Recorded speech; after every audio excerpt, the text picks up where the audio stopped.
Welcome to Missing the Mark, where we look for meaning in strange places.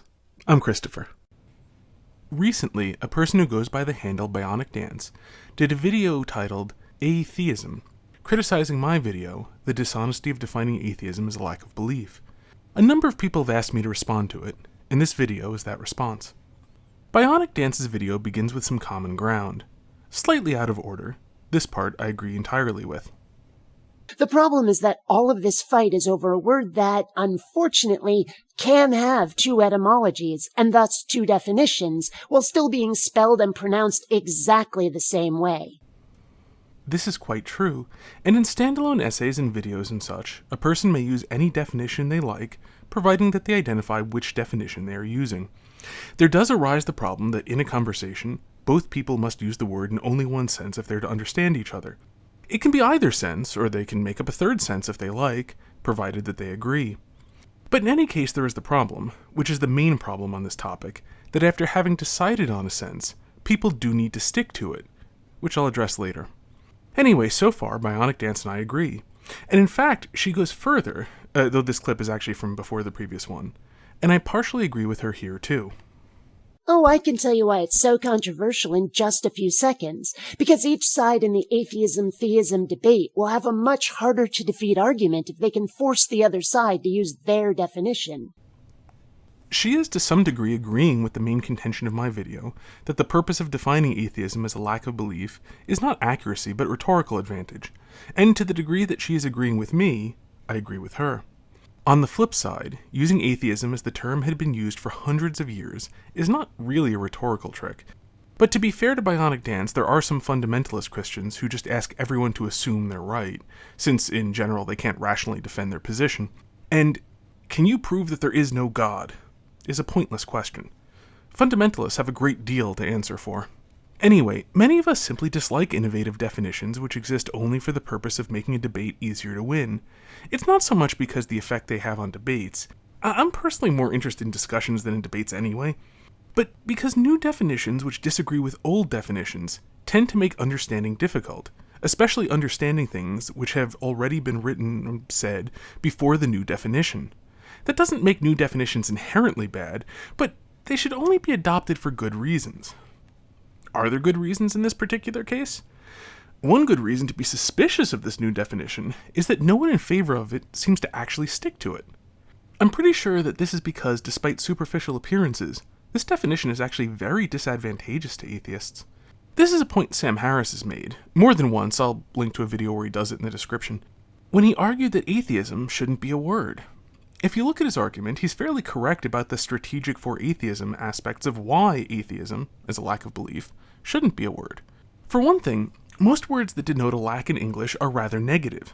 Ignorance, which is a lack of knowledge. Weakness, which is a lack of strength. Dishonesty, which is a lack of honesty. You can lie by omission, but you can't tell the truth by omission. And so forth. Harris is right that lumping atheism in with these things is not a good idea, strategically, though to be clear, those are my examples, not his. More to the point, health is a positive thing, not a lack of disease. Corpses are neither healthy nor sick. His example is racism. There is no word for being not racist. Decent people simply aren't racists, because racism is a defect. I disagree with the comparison, of course, but the analogy is valid for the limited point of the relationship between positive quality and a lack of that quality. And this brings us to the contrast between theory and practice.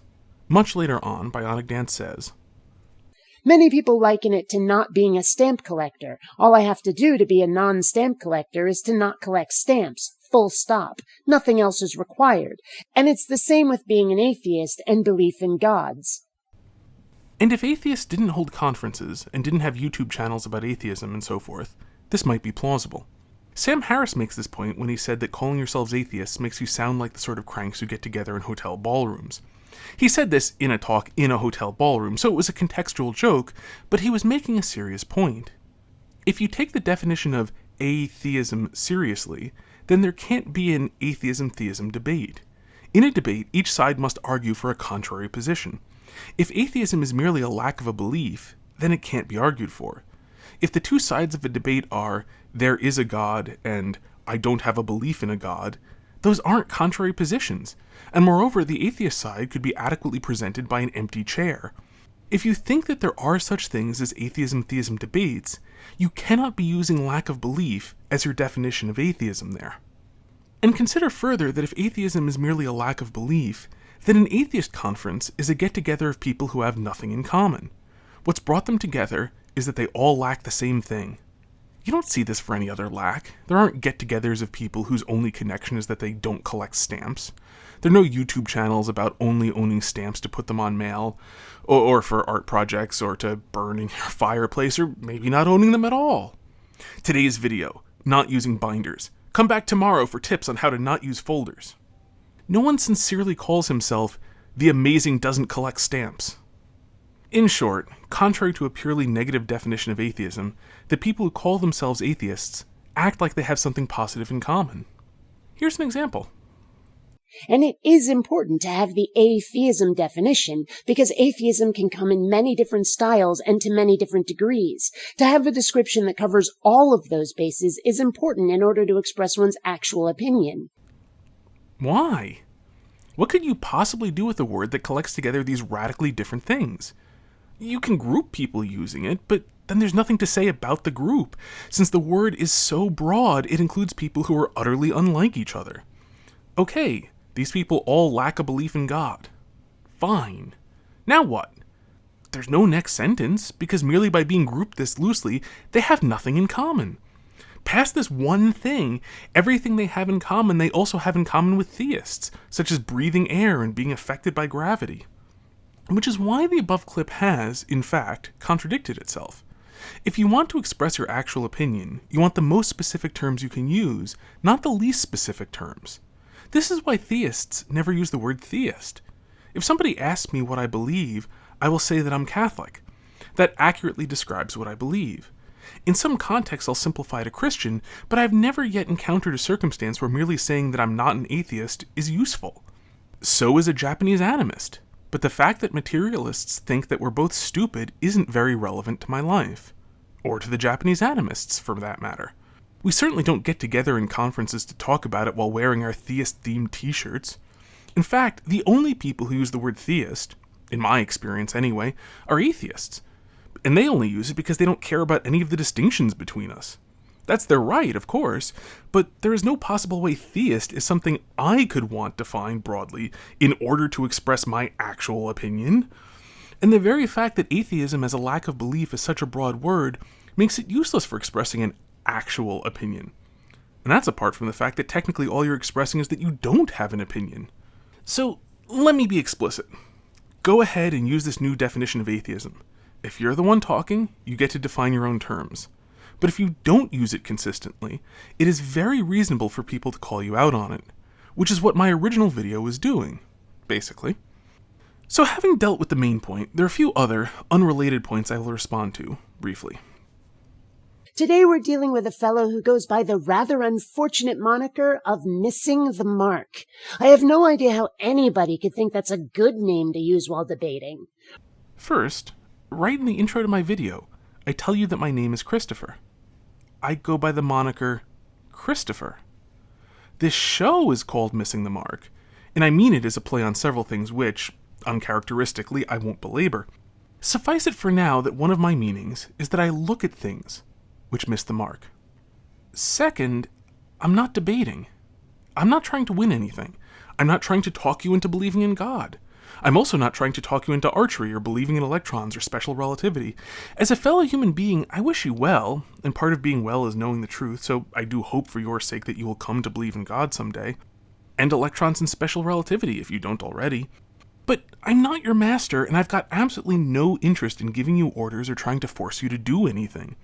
I've got a video debunking Believe or Burn, so just do your absolute best to be as good a person as it is humanly possible to be, according to the best understanding of what is good that you can achieve, and you'll probably be okay. If your parents or grandparents or whomever are demanding that you believe in God, please take that up with them. It's perfectly legitimate to, instead of atheism, to use the etymology A-Theism. I just want to clarify a point about etymology. Etymology doesn't just refer to root words, but also to the history of usage.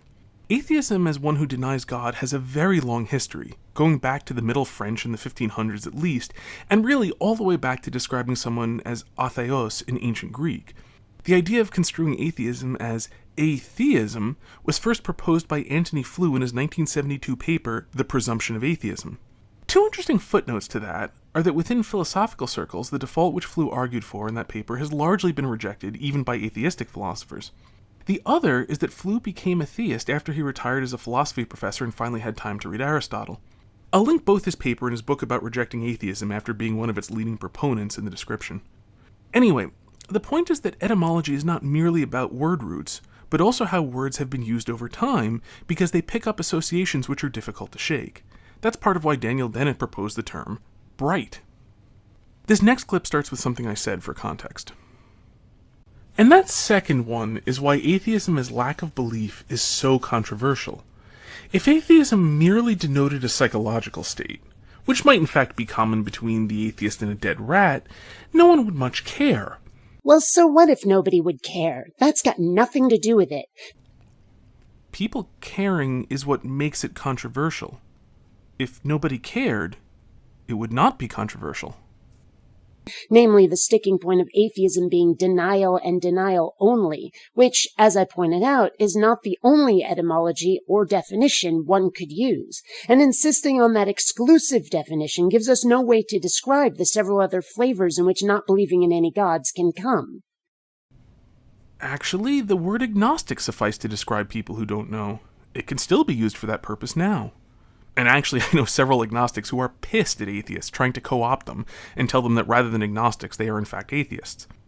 People who've never heard of God don't need to be called anything, but the word ignorant does work if you really need a term. People who don't care can be called apathetic. People too young to understand the concepts can be called children. There is no great inability to describe people which changing the definition of atheism has fixed. And this is where the rhetorical trickery comes in. And not from the atheist. You're telling us what our position is, and then expecting us to defend the stance we've been assigned. No, I was describing what I've observed people who prefer the lack of belief definition actually do in practice. I'm not trying to give you a stance. Though, as a tip, if you do aspire to take part in a debate, you will need a stance, and not merely a lack of a stance. And to reiterate what I said before, I'm not interested in running your life, and I'm not interested in debating. If I really want to spar with people for fun, I'll finally go sign up with the local judo club. That's a straw man fallacy, and it's terrible debating technique. First, granting for the sake of argument the earlier mischaracterization of my video as actually correct, it would still not be a straw man fallacy. A straw man fallacy is where one attacks a position which another doesn't defend, because it's an easier position to attack than what the other person is actually defending. What was described, and what I remind you I didn't actually do, is in fact a very effective debating technique if one can pull it off by convincing the opponent to defend the position you've given them. They almost certainly alienate the audience by defending the indefensible. This may well be underhanded, but if they defend it, it is by definition not a straw man. In my youth I did do this a few times, though in informal rather than formal debates. I remember in particular the time I got a person to defend the idea that the only reason people do things like steal and murder is because the police exist, and that if there were no police, everyone would live together in peace and harmony. It exposed them to the general ridicule of the onlookers, and I was caught up in having fun in verbal combat. It was very unkind of me, and I regret having done that. It's actually one of the reasons why I'm not really interested in debate anymore. Debate is all about winning. What interests me far more is conversation and study. I wasn't debating, I was trying to describe something that happens, which can be confusing because it is rarely made explicit. We're not using a rhetorical trick. We're just trying to use language that can go more in depth than the definition you prefer. First, a term which covers more things but says less about them is not more in depth, it's broader. Second, remember this from earlier in the video?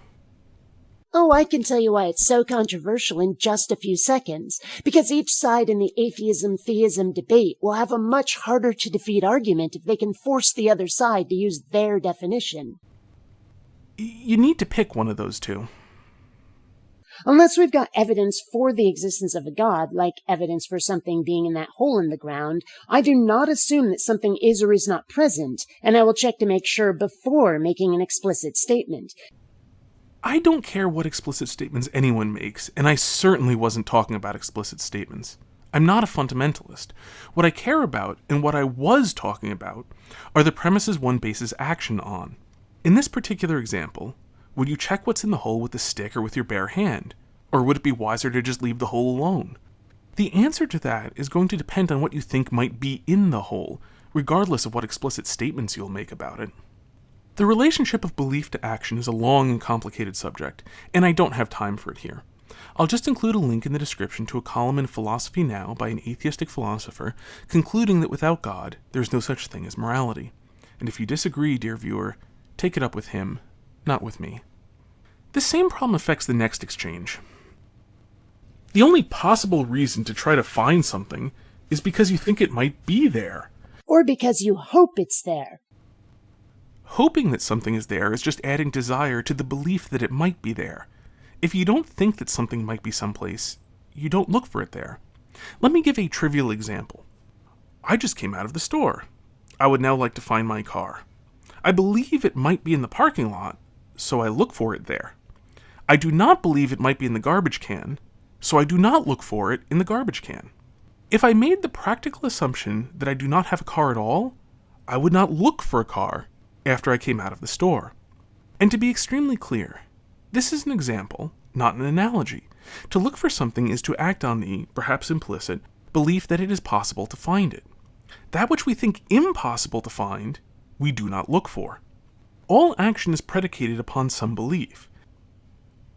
The more I listen, the more I see some rather startling limits to this guy's thinking. This is an ironic statement, considering the next exchange is a great example of misunderstanding what I said, because it's trying to tie my point to the Procrustean bed of everything out of a theist's mouth being an attempt to talk atheists into believing. If you should act like planets in other solar systems don't exist unless someone has already given you evidence for them, you wouldn't point telescopes at them to see if they're there. Which is an analogy that's got things backward. Theists are telling us that gods are there, and then giving us nowhere to point our metaphorical telescopes to find them.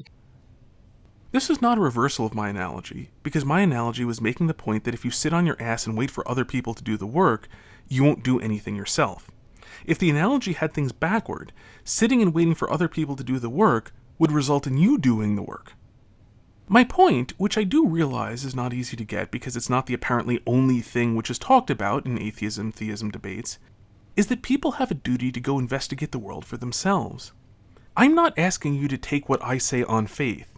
I'm pointing out that as a rational creature, it's your duty to take the effort of questioning everything and finding out as many answers to those questions as you can. And not just about religion. Ask yourself some practical questions like, what is happiness? How do I get more of it? Is that reliable? Does that keep working as well after the first few times? Why is murder wrong? How about stealing? Is honesty really the best policy? And if not, what's a better policy? Then spend some time to find out the real answers to those questions. And if that's beyond you, find somebody for whom it isn't and become their friend. And this brings me to the closing of Bionic Dance's video, where we come again to a point of agreement. Don't run on automatic. Instead, please, think. As long as you remember that thinking should be constructive as well as critical, reason exists not only to distinguish things, but to see connections between them, to discern not only falsehood but truth, and that the whole purpose of being a rational animal is to know the truth. If all you manage to do is avoid errors, rocks do as much. Until next time, may you hit everything you aim at.